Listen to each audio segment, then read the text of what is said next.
it's very important in the United States to have parenting programs and to have parents involved in the education of the child. And many parents come to the PTA, the Parent Teacher Association, and it's to watch their child perform. So they bring them and they put them on a stage, and they're all, you know, dancing or singing or playing an instrument. And then after they perform, then the students go back home with the parents, and the parents talk about what a good job they did, but then they turn on the TV and they watch TV and from 8 until 10 at night, and the parents will have their glass of wine, or they'll have their toddy with their alcohol, and then the student will go into their room and watch their TV or play their Nintendo, or text message someone, or watch a video on their computer. But there's no sense of interaction and appreciation and sharing of inner space.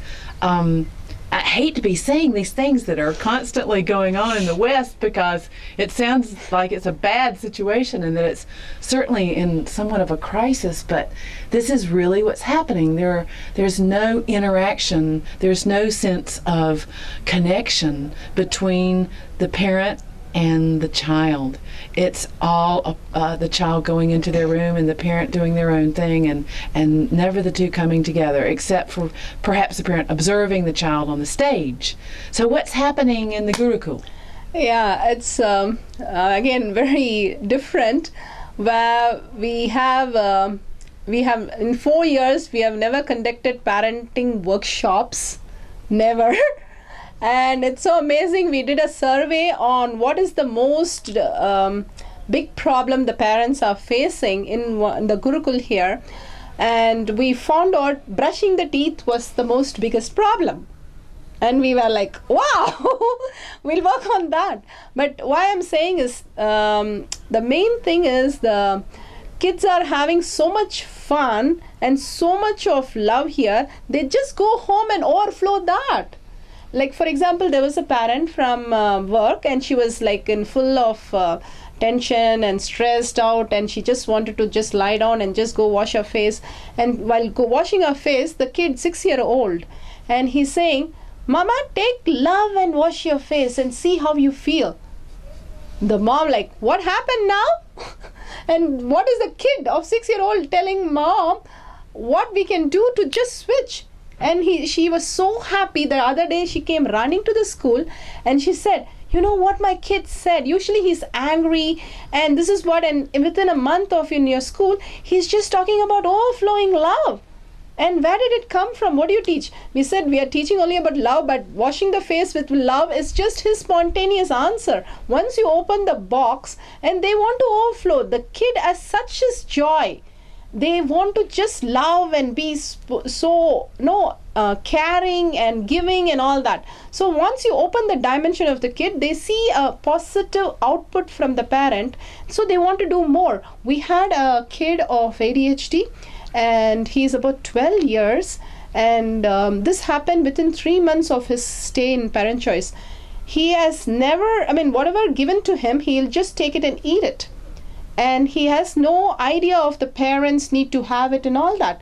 And this kid, when there was a 2 cup of drink, chocolate milk, and he just said, "One is for me, one should be for you. Why don't you take it?" And mom was so amazed, which has not happened in 12 years of his life, because there was absolutely no idea given to him. This is the first time he's getting an idea that he can share the love.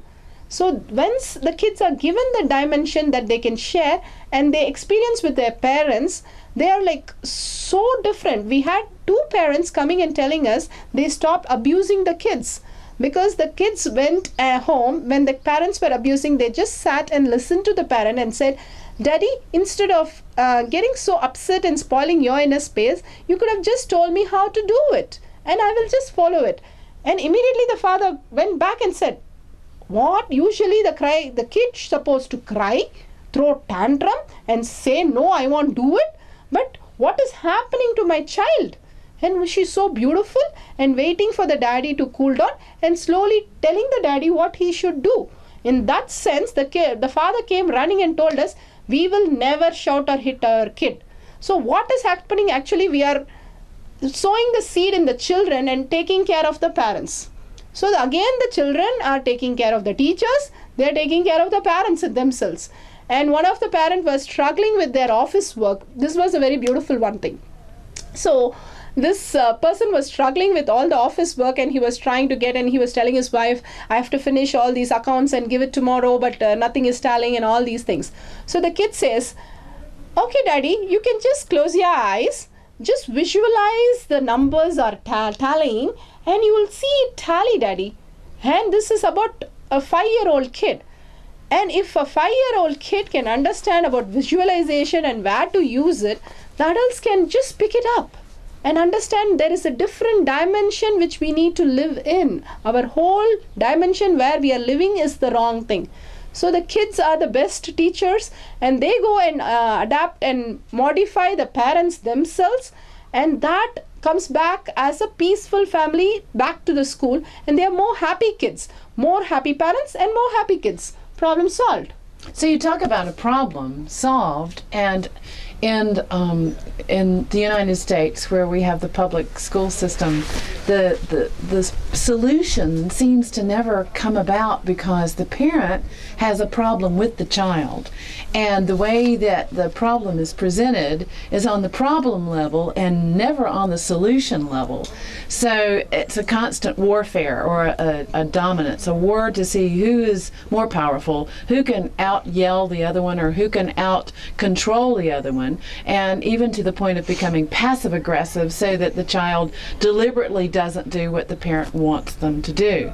Then the parent comes in for a conference with the teacher, and the teacher is pulling her hair out, and she's upset because things aren't working out, but the parents are pulling their hair out too because they don't know what to do. So where is the solution? Nobody has the solution. So it sounds like the inner space, getting the child having that kind of inner space that's solution focused and full of life and love and energy and vitality, and the parent sharing that with the child, makes the perfect world. So let's create it. What happens is, for example, the curriculum. See, the curriculum is designed by Swami in such a way that it's so creative oriented, how much we can make the kids more explore. So what happens, the kid comes from a regular school, and they are like just able to get a grade, or just bare minimum in their maths or science and all that. So that parents are so upset, why my child is left behind, why it is like that, and they are so upset, and they push the kid into forcing them to go to tuition or some person and learn all these things, or they come and shout at the kids because they have to spend extra time with the kid, which is kid doesn't know how to do it, nor the parent know how to teach. So what happens? A mess, chaos there. So what we do is, we do a right brain education where it is more of a creative learning. So it's all through visualization and through nice songs, dance, music, theater, art, different dimension that we can bring, games.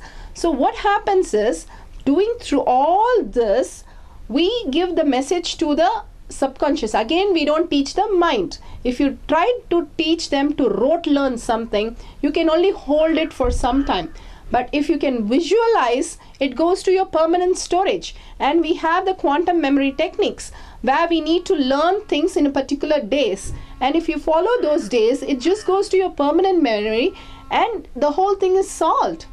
And the problem we are facing, another problem is, for example, math, we give them a solid foundation.